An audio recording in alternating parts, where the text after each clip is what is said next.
Hey, what's up? I'm Guy. I'm John. It's our YouTube channel. Subscribe to this channel. Give this video a like. We got a podcast too. It's down below in the description. I need you to go subscribe to that and do it right now. All right, Middlecoff. The NFL draft is in Cleveland this year. It's on April 29th. April 29th is the first round of the NFL draft. If I told you, here's a date every year, tell me what the day is of that date. There's only two. If I told you the NFL draft, April 29th, what day of the week? You know it's a Thursday. It's just like the NFL, the Super Bowl on a Sunday. So we've got 2 months basically to figure out whether or not the Texans are going to trade Deshaun Watson on April 29th. Not to get off topic, should they make it like a Tuesday, Wednesday, Thursday? Are they screwing themselves a little bit? By taking it over the weekend? Could you argue go maybe Wednesday, Thursday, and then leave the other crap for Friday? I would much prefer. Now they need the whole day, but no, why not? Why not make the whole day? It doesn't matter for them. Saturdays or Mondays, they're all the same days for them. Well, I just wonder if their weekend gets a little more eyeballs because it's all day long a Saturday as opposed to all day long a Thursday. Oh, yeah. I see what you're saying. Yeah. You might have a point there. And Thursday is Saturday. just a better TV night, I guess, than Tuesday. Yeah. But they could make it a good TV night. I mean, why not do it Monday? Monday, Tuesday, Wednesday, Thursday, Friday. Spread the whole thing out. You're right. People wouldn't watch. Could you just go Monday through Sunday and just go one round a night? Yeah, but maybe they would watch. I mean, do you watch Saturday, hour 5? I mean, we do watch, but. I think you could just change it Monday through Sunday and just have one round a day? Yeah. Join us tomorrow for round 7. I would not put it past them if you tell me, John, do you think the one day the draft will change? I would say 100% over the next decade. I mean, it makes sense to maximize your prime times. Yeah. Anyway, so Deshaun Watson, though. Sorry. April 29th. Is that the day he gets traded? I would say that week if they're going to trade him. Because I don't think, it's pretty clear. It's well documented. He wants out. He told them he wants out. I don't think this is just like, I kind of want to move, but if I'm stuck here, I'll live here. It's like, I'm leaving. I ain't coming back. Screw you guys. I just think the question is, are they right? It does not behoove them to do anything right now. Same with Sam Darnold. Like the rush to make this evaluation for all these teams is predicated on the draft. And this year, because it's been so crazy, especially for the Texans, for example, they just got a new general manager. He's trying to fire everyone in the organization, which he kind of has, him and Easterby.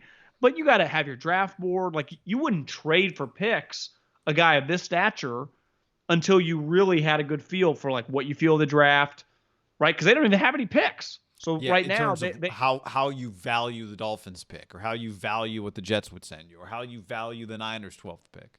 Right. But he also... he's claimed through reports that he would go to the Jets or the Dolphins, which matters. He does have a no-trade clause. And we were kind of looking at his contract.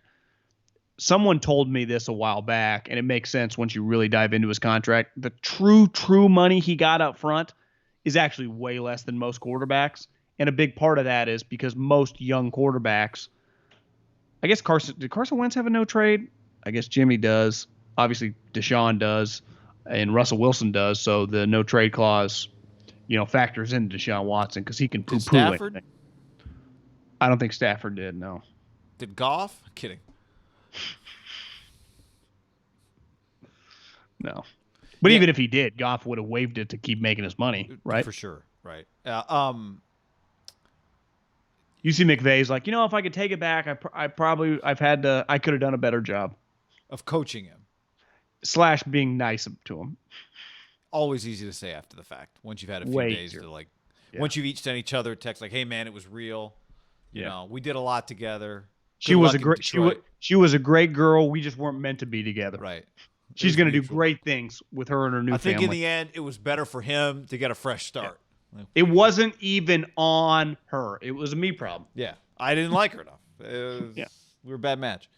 So I think with Deshaun, the other part of the money, because this is what Pro Football Talk Florio wrote, it would cost him $20 million to sit out this year because he's set to make $10 million this year, and next year he's set to in cash, and next year what did he make last year, like 29? Yeah, a lot. And next year, and I think he made 41 in his career leading up to the new contract. I think a huge part of that was the $27 million signing bonus.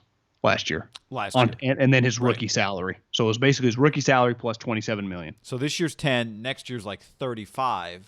But if he sits out the whole year, it's not really a holdout. If he sits out the whole year, then it bumps the contract back, and so he would make $10 million in 2022.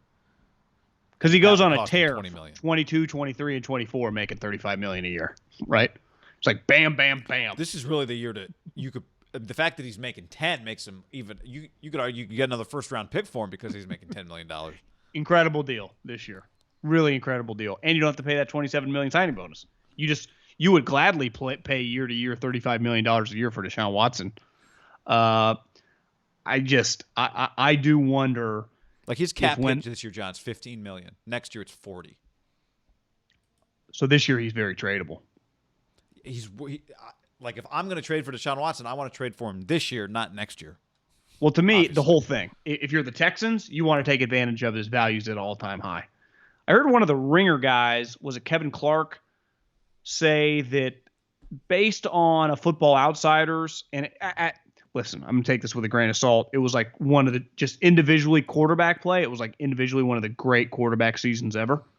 And then the argument grew like quarterback win-loss, record relation to play. Like he had the best year of his career by a mile. He was excellent. I mean, he was elite last year, 33 and 7, but his team won 4 games, right? And drafting number 3 overall. Their defense, like the Raiders, was hideous and coach fired. Like they had a lot going on there. Romeo Crennel, listen, I mean, he was a head coach for.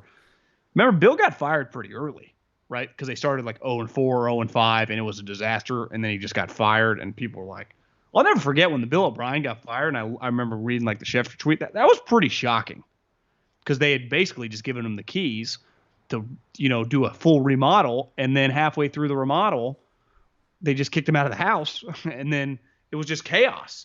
So, I just think that Deshaun Watson is going to be traded if he gets traded, which is the right move if you're the Texans, but you have to wait till the draft. Like I don't think it's going to happen in March 17th. So any team, the Jets, some of these teams, just because Sam Darnold makes it and we've been talking about Jimmy makes it, does not mean that they're the starting quarterback because this is a domino. Like we have some idea what the difference is with Russell. Like for the Niners, he ain't going to the fucking Niners, right? Now, could Russell eventually waive for Miami or New York? Potentially, right? I think you could always be talked in. I don't necessarily think Russell's list is like set in concrete. Do you? No. To me, this week does he hate the Seahawks? How desperate is he to get out? And that can change, right? Where I do think Deshaun is just going to have to be a little open-minded, like, hey, we will trade you, but you're going to go to this team. Are you going to be willing to say no if that's their best deal and that's where they're going to send him? That's where it could get kind of tricky with him. Yeah, the thing with that, though, is once they're saying that, it means they're willing to trade him. And once they're willing to trade him, they can't keep him. So once they're willing to trade him, I do think he has a little bit of ability to say, no, I'm okay, you have acknowledged you're willing to trade me. I'm not going to the Jets. So find something else. I do think he has some of that leverage because. But I thought he just wanted to get Robert Saleh. Yeah, but I'm just. I know. I'm just saying, like, I do think he still would have a little bit of leverage because that means they have totally changed their philosophy once they've acknowledged they're willing to trade him. You're right. It might take a few days because I think the move for them to do it is around the draft because then they get some sweet draft picks and it's easier to pivot, especially if they get one of those top picks, Miami, New York, and take a quarterback. I actually think he makes way more sense with Miami or New York than he does with the Niners if those teams want to get involved. They just have something the Niners can't even begin. He makes more sense for the Texans. Yes. Yeah, I agree. But the risk for them, it's you can hold on to him too long if you wait past the draft. And the Dolphins go, well, all right, I guess we're just drafting Zach Wilson. Or we're whatever. Now, I guess if they don't do it, if they were to because both those two teams have quarterbacks. Yeah. I'm just saying now all of a sudden your return drops. Your potential suitors drop. If the Jets it'd be a Gruden level deal, right? But if Gruden could do it over, they would have traded Khalil Mack before that draft. Like it's stupid to trade a guy in the fall. Right.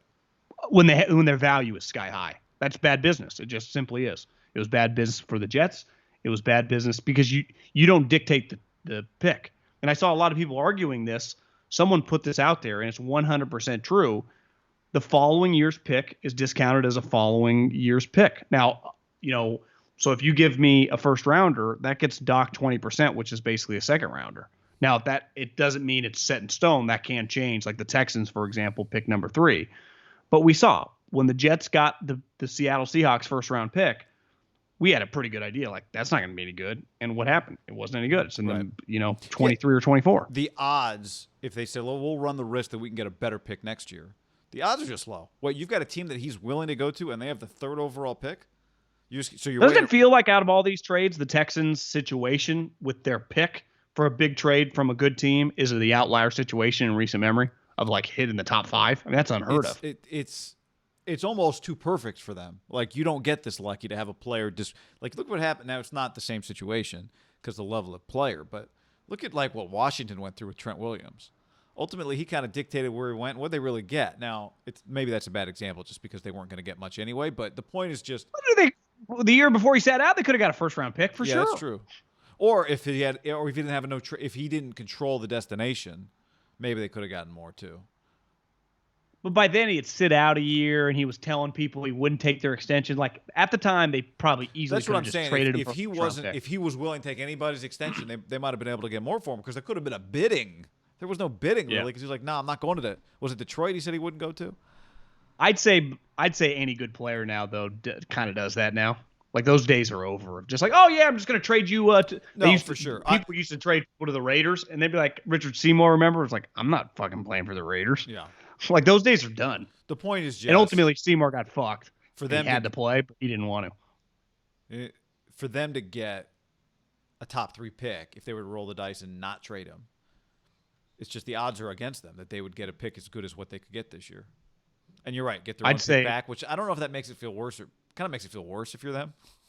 It does, but I think it's water under the bridge. I think the odds of them, if they waited till after this draft and the Jets or the Dolphins pick was on the table, the odds of them ever sniffing a pick that good again moving forward would be under 5%, right? If you just look at the history of the league, the history of big trades, that's just not the way it works. Especially when you're trading a quarterback. He's good. So if I'm trading a pick that I won't get until he's already on their team, the odds of that being a good pick are bad because he's good. So think of what it took for their team on the Bears. Start. Like once you send them the good player, you want the pick right now while they're still bad, not once they get good next year. Because remember, if they would have traded the Bears, Khalil Mack, before the draft, the Bears drafted Roquan Smith that year. Like the Bears pick at the time was like, I think it was 8 or 9. Like it was 8 because it was right ahead of the Niners. Remember the Niners took McGlinchey. Do you think they'd flip-flop Roquan, who's like a star? But then you might not get Fred. Who knows? But the point is, like, the Bears would have gladly given you pick 8 and next year's 1, right? Instead, Khalil gets there, they win the division, and that pick turns out to be 24 for Josh Jacobs. You got it. If you're going to trade them and it feels like they don't have a choice, there is no ifs, ands, or buts. You got to do it before the draft. Especially given who's sniffing around on them, right? Yeah. Most times, I'd say a team drafting 1 or 2 or 3 would not be that interested in Deshaun in the sense of it doesn't make sense for us to get 3 or 4 picks. No. I do think the X factor here is that we do have to kind of wonder if Houston acts like most teams should act and will act. No, they don't. But at the end of the day, Nick Caserio understands value. He has to. He was around Bill. Think he took decent notes.